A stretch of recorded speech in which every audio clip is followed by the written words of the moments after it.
Hi everyone, I'm Eric Hardter. I'm a Regulatory Affairs Specialist here at the Emmes Corporation with the NIDA CTN, and I'm giving my talk today, which I've entitled Federalwide Assurances in the National Drug Abuse Treatment Clinical Trials Network, an Overview. So as you can imagine by the title of the talk, the overarching goal here is to discuss a bit about a Federalwide Assurance, or FWA for short, as it is a pivotal item in our NIDA-sponsored research. I'm hopeful that I'll be able to convey some additional information about an FWA today, and for those who are already familiar, hopefully this will serve as somewhat of a refresher. Specifically, I'm going to discuss its roots in the concepts of human subjects research and good clinical practice. I'll then discuss what an FWA is, how it's obtained, and how an existing FWA can be updated. I'll also discuss some exemptions from FWA requirements, as well as some unique FWA circumstances. Finally, I'll discuss specifically about the roles and responsibilities expected within the NIDA CTN, and I'll conclude by providing some additional resources. So as mentioned on the previous slide, there are a couple of basic tenets that comprise an FWA, the first of which is human subjects research. Now, the Department of Health and Human Services, or HHS for short, has a number of decision trees on their website, and I've included one on the right-hand side of the presentation here. Specifically, this decision tree asks the pertinent questions to decide whether or not a trial consists of human subjects research. And I've highlighted a couple of these key questions here in some festive Christmas colors. The first of which asks, are we dealing with living individuals? And from those individuals, are we obtaining information such as protected health information or biospecimens? The next question is, are we obtaining this information or biospecimens via intervention, which could be medicinal or non-medicinal, such as an alteration to the participant's environment, or via interaction? If the answers to these questions are yes, then we're dealing with a human subjects research trial. I also discussed about the concept of good clinical practice, and I've included here the definition from the ICH E6 document, which states that GCP is a clinical trial that should provide assurance that the rights, integrity, and confidentiality of trial subjects are protected. And this is important because we see these tenets manifested within our U.S. regulations. So circling back to the concept of an FWA, I've included the definition here, and I've highlighted a couple of key parts which sync up well with what I just mentioned on the previous slide. We're providing an assurance of compliance with these applicable GCPs, and we're also dealing with non-exempt human subjects research. Now we can get a bit granular here in the last sentence, and I've highlighted here 3 additional items to unpack. The first of which here in red is that it is the institution conducting the clinical research that will be providing the assurance. Secondly, in blue, if that this assurance is being provided to the HHS. And finally, and perhaps most importantly here underlined in green, it's that the assurance states that the institution will comply with the requirements set forth in Title 45, Chapter 46 of the Code of Federal Regulations. Now, 45 CFR 46, or the protection of human subjects, could be in a talk in and of itself. Obviously, we do not have the time for that. So I've highlighted a couple of brief, important bullet points here. So particularly dealing with Subpart A, the common rule, this discusses 2 very key components. The first is the concept of an institutional review board, its makeup, and its review of both the initial and continuing research. And then also the concept of informed consent, how it must be obtained, barring exemption, from human subject participants and also documented as such. Now, in the additional subparts, it deals a little bit with vulnerable populations as well, and this includes prisoner populations, children, pregnant women, neonates, and fetuses. Interestingly, the term Federal-Wide Assurance, or FWA, isn't actually explicitly stated anywhere within the common rule, 45 CFR 46 subpart A. However, it's shown here in the underlined that the institution shall provide written assurance satisfactory to the department or agency head that it will comply with the requirements of this policy, which in essence is our Federal-Wide Assurance.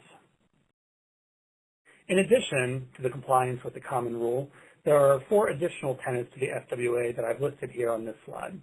The first of which is that it should contain a statement of ethical principles, and as stated, this is guided by a statement of principles for protecting the rights and welfare of human subjects of research.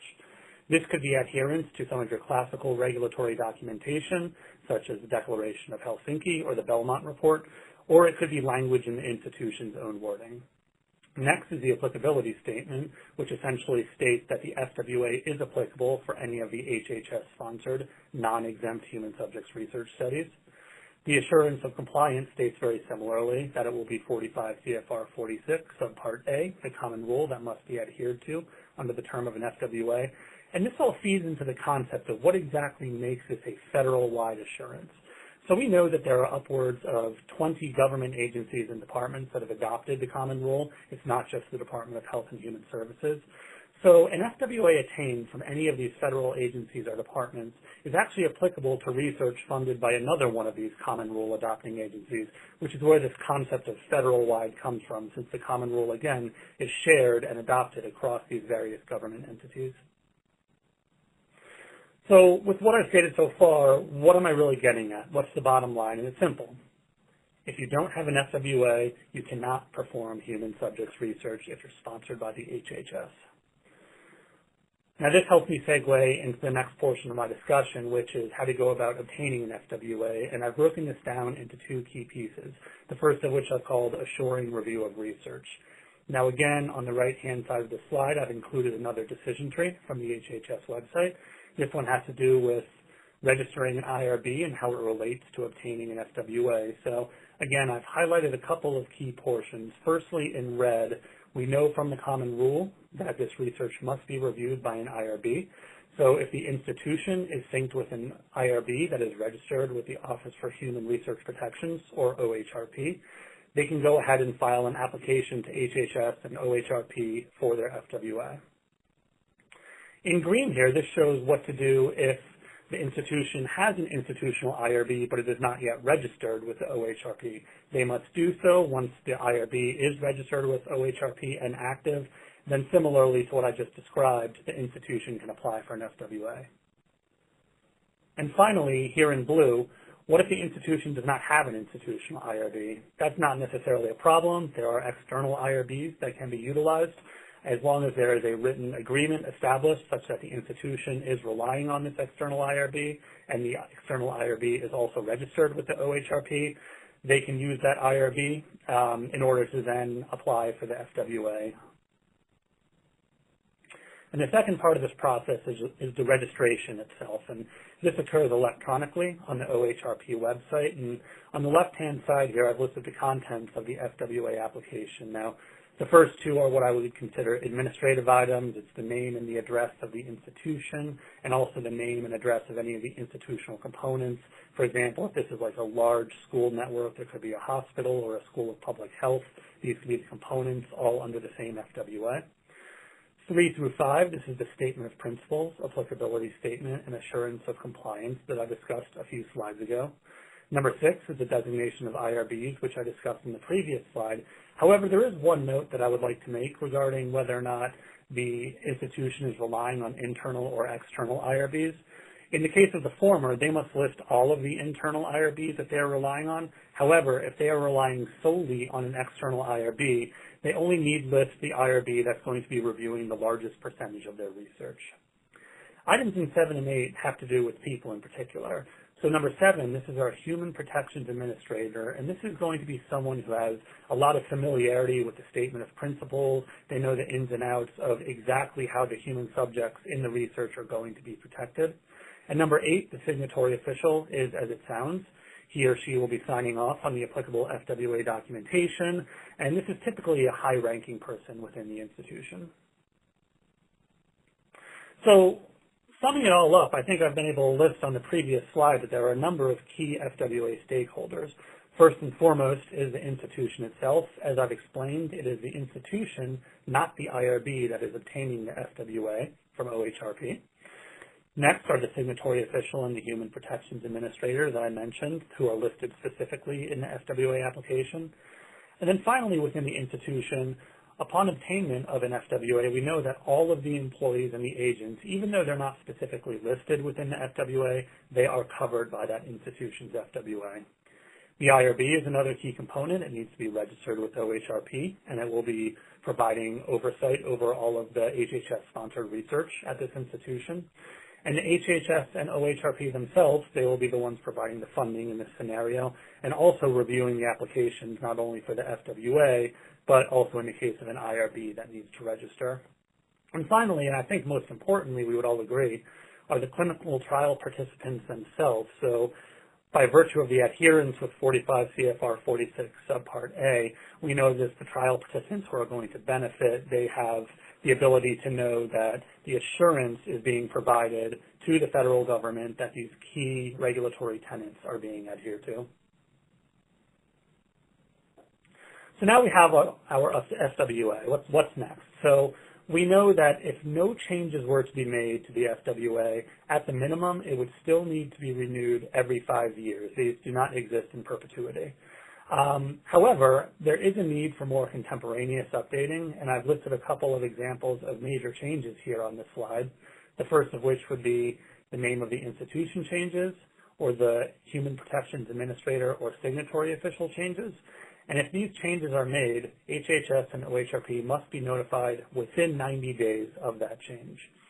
Now, additionally, there could be changes to the IRBs that are designated, and if that's the case, this will also need to be provided in an updated FWA renewal. This could be a name change for the IRB, the addition of an IRB, or the removal of an IRB. It should be noted, however, that there are some aspects to IRB overview of research that are intrinsic to the IRB and its own registration. One example is if the IRB wants to change the scope of the research that it is going to provide oversight of, that will be contained within the IRB's registration status, and the FWA will not subsequently need to be updated. On this slide, I've listed a couple of examples of when exemption from adherence to an FWA may occur. And these are all directly from the regulations in the Common Rule. And as listed, this is research involved in an educational setting, research comprised solely of cognitive tests, surveys, or interviews, research comprised solely of benign behavioral interventions, secondary research performed on research that was already done, and also taste and food evaluations. Now, I've listed an asterisk here for what I would call inadvertent disclosures, and I've listed this asterisk here for the cognitive tests, surveys, interviews, and benign behavioral interventions. And the reason I've done this is that there are some studies in the NIDA CTN that perform these types of research activities. However, it is noted within these regulations that if an inadvertent disclosure were to be made about a patient participating in one of these clinical trials, if it has the potential to result in civil or criminal liability, it would not therefore be exempt. Given the type of population that we're typically dealing with in our NIDA-sponsored studies, we know that this is a distinct possibility. As such, all of our NIDA-funded research will not be exempt from needing an FWA. On this slide, I've listed a couple of unique FWA circumstances, the first of which deals with sites at an international level. Now, due to our node system, this is not something that we come across, but I think it's interesting to note nonetheless. And I've broken this down into what I've called the funding versus location paradigm. And in short, this is to say the important portion is the first portion, not the latter portion. It's the funding that's ultimately going to dictate the adherence to an FWA. So again, regardless of the location on the globe where this clinical trial takes place, if it is being sponsored with HHS funds, at the minimum, it needs to adhere to the Common Rule. So this kind of answers the question. There is, in fact, no different term of assurance for an FWA. The next unique circumstance has to do with investigators who do not belong to an assured institution. And this can be broken down into two different categories. The first is a collaborating independent investigator. This is an investigator who does not belong to any institution. And the second is a collaborating institutional investigator, and this is an investigator who belongs to a separate institution that does not have an FWA. In both of these scenarios, as long as a document such as an individual investigator agreement, or IIA for short, is signed, an institution's FWA can actually cover either one of these types of investigators, even if they themselves are not belonging to an institution with an FWA or they don't belong to an institution in general. And then this last case is the reliance on an external IRB or single IRB. Now, in Julia's single IRB talk, she discussed a bit about an IRB authorization agreement, which would be needed in such a circumstance. So these are the cases, as we know, as Julia mentioned, with this government research on a multi-site level is going to necessitate a single IRB. Even if an institution has an FWA, they still may need an agreement in place to rely upon this external IRB, this single IRB. And if that's the case, we need to sign documentation to show that the single IRB providing review will adhere to the institution's FWA. So how does this relate to the NIDA CTN? What are the expectations for the key internal stakeholders? And I've listed a few on this slide. For the lead node and principal investigators, they're responsible for ensuring that all collaborating institutions hold an FWA or are under the lead node's institutional FWA. And in the cases where these external IRBs are used, perhaps in the case of a single IRB, again, we need to have this written agreement in place and documented that the single IRB will adhere to the requirements of the institution's FWA. For the research site staff and lead node staff, the expectations are that they need to ensure, hopefully at least annually, that their FWA is still active. And also, they need to notify the Clinical Coordinating Center if there are any changes to their FWA status or FWA expiration. And then lastly, documentation. We need to ensure that we have the appropriate documentation. This could be part of the Site Essential regulatory documentation that you may upload onto the Viva Vault system. We need to maintain this accurate documentation regarding the FWA status to ensure that they are still OHRP approved. So I'd also like to reference the CTN Investigator Toolbox, and here on the lower left-hand side is the Pre-Implementation Section. You can see we actually have a document regarding the Federalwide Assurance, and much of what I've discussed today is also restated there. So that's another good FWA toolbox piece that you can be sure to take a look at. And then some additional external resources. I alluded to multiple parts of the HHS and OHRP websites today, and I've listed a few here. There is the standard FWA guidance. There is a series of frequently asked questions about the FWA, and then a list of some of these HHS forms that I've also discussed. I've included a link here to 45 CFR 46 itself, as these are the regulations contained within Subpart A that will be applicable to the FWA. I've also listed the website for where you can determine the status of an institution's FWA and also of an IRB's registration. And this is nice because it will also show you which institutions are associated with which IRBs. And then finally, you can always get support directly from us here. This is our email address, ctnsupport@emmes.com. And I thank you very much. I've also provided my own email address here as well as our support email address as well.